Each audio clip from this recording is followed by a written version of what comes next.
Hi, I'm Tony Williams, and this is Brooklyn Savvy.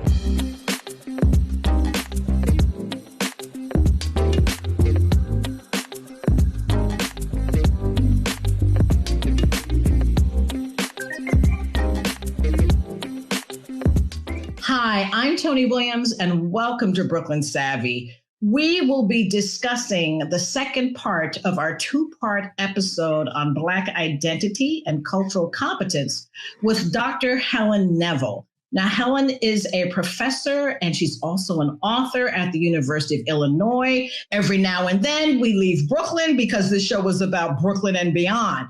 So anyway, why don't I first introduce our Savvy panel, and then we'll jump right in. We have Phyllis Throne. There's Lisa Bing.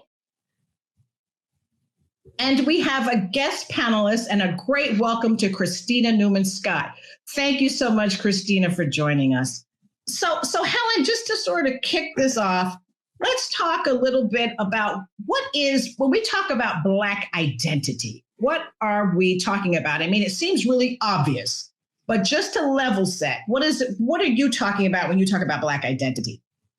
Oh, I just love that question. I think a lot of times when people think about Black identity, they think about whether or not someone identifies as being Black. Oh, is this person Black? Is that person Black? Do they have African ancestry?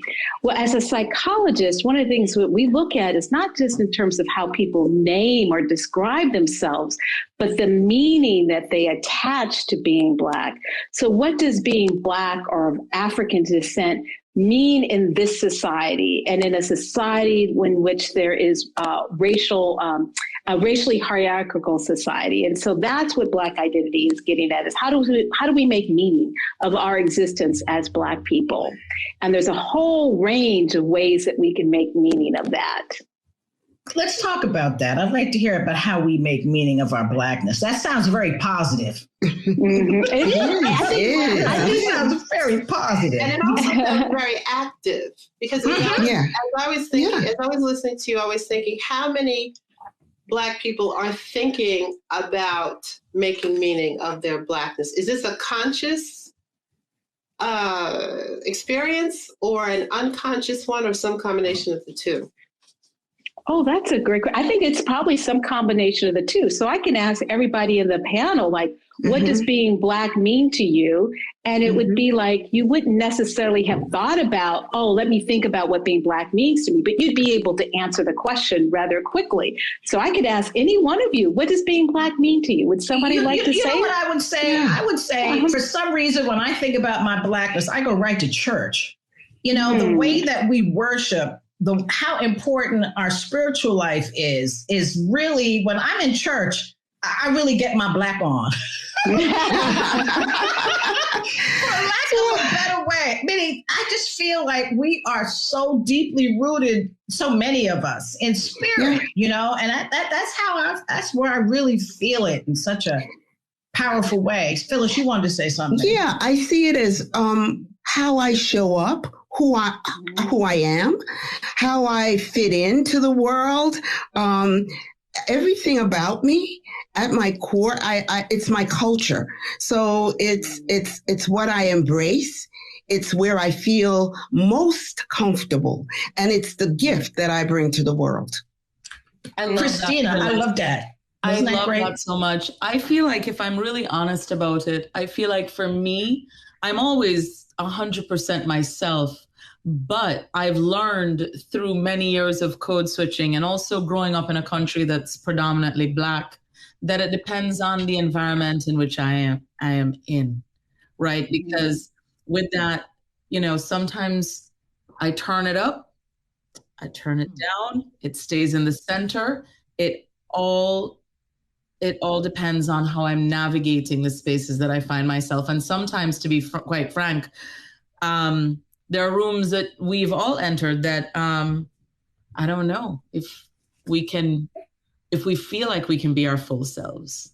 What do you mean when you say turn it up and turn it down? What is it that you're turning up and down? I turn up and down my Black identity depending on where I am. So you've heard terms like when somebody says, you've heard terms like, oh my gosh, you're so articulate, right? We've always, and I don't like that. I don't think anybody really likes that. But in the positions in which I have held in my past, I'm also Jamaican. So I've turned down Jamaican, turned up American. It's all centered on me being authentically a Black woman, but it all depends on the spaces in which I navigate. I feel like sometimes I'm a Black toolkit. I pick out certain tools. Sometimes I play with the screwdriver. Sometimes I need the wrench, if that makes sense. But you said something really powerful, though, which was ethnicity and how that gets into our Black identity. You talked about being Jamaican and I'm African American. Helen, what is that? How does that play into our identity? Oh, great. I'm just so loving this conversation, everything I've been like rolling up my sleeves. And I like this idea about seeing being at home and how everyone has a different interpretation of what being Black means. And part of that difference of interpretation deals with one's ethnicity. And there's this scholar that's out there. His name is Bill Cross, and he has a model, the Gressence model. And that helps us understand that. And that what he was really saying is his understanding is race, ethnicity, and culture, all of which you all talked about, helps us understand our Blackness. So for many of us who are African American, it's being Black, African American, and rooted in various different African American traditions that help us understand who we are, whether those traditions are the church or there's some other kind of institution. And so if you're in Jamaica in an environment with predominantly Black, you're still in terms of a person of African descent, but it's Jamaican, and then the cultural institutions that shape your identities. So ethnicity plays in how Blackness is enacted in some ways, how you enact it in church, how you speak, certain cultural attributes. That's the way in which ethnicity makes sense. And so all of us could be different ethnicities, but still have some core understanding about what it means to be Black in this world, and coming up with this notion of a joyful identity of being Black. But the way it looks is going to be different based on our socialization, which can include ethnicity, language, generation, a whole range of things. So I just want to weigh in on the question of, what is Black? How do you see your Black identity? And it speaks to some of the things that you guys raised. But for me, it's about having range and being able to move in different worlds and to be creative. And the spirit, Tony talks about the church, but I think that is my Black identity, and I see others. You don't have to be in the church, but there's a spirit, there's a connectedness with people, and a warmth that I think is often associated with Black people. But in listening to what you're saying, though, is our racial identity, is there fluidity with this? Yeah. Yeah. And I'd like to speak about the fluidity, because we're all speaking about it in that respect. What do you think, Helen? Yeah. Yeah, there is a lot of fluidity. Let's just say there's no one way of being Black in this world, right? There's multiple ways of being Black.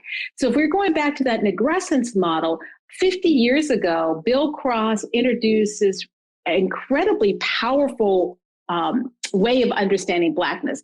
I'll just provide a general overview, all the way from folks who internalize negative messages about Blackness. Unfortunately, we live in a society in which there is white supremacy, and people internalize these negative messages about what it means to be Black, all the way from like who African people are to how we should look, etc. Then he talks about this encounter, this awakening moment in which people's consciousness shift, where they become critical about, wait a second, I've been told all these lies about Blackness. And actually, there's more to the story that I've been told. And let me interrogate that. And they begin to explore. Let me read more.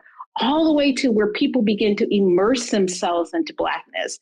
Let me take courses. Let me distance myself from other people who aren't Black. Let me embrace African-centered perspective. Let me do a whole range of things.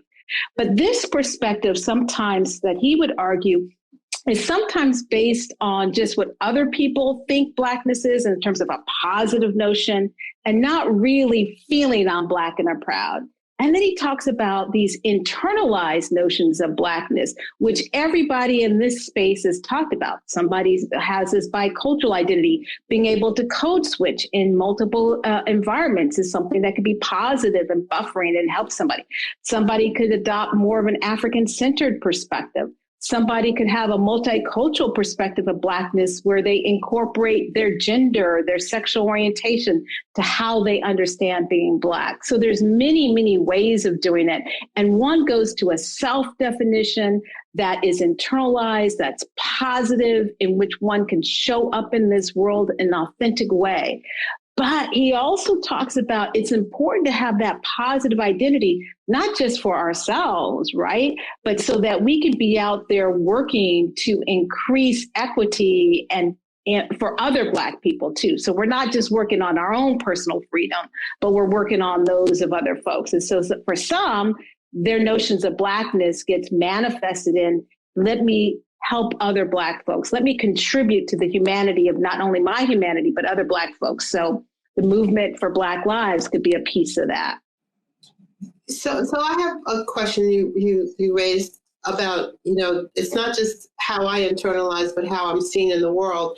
And so we've all talked very positively about our Black identity. But what about those folks who have a negative position or perspective around their Black identity? Is that part of it as well? Yeah, all of that. He would call those in his pre-encounter, where you've been given messages since you were a child about what it means to be Black, right?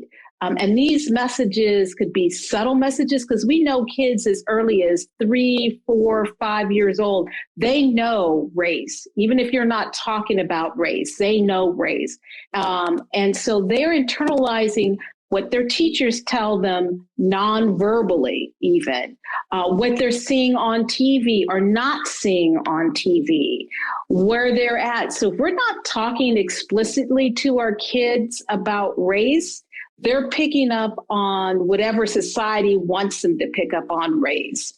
And so society wants us to feel bad about ourselves in one way, because we live in a white supremacist society. So we need to constantly counter that. So yes, it's no surprise that people believe that Black folks aren't as smart as. They believe we're not as beautiful as. They believe that African comes from a deep, dark continent.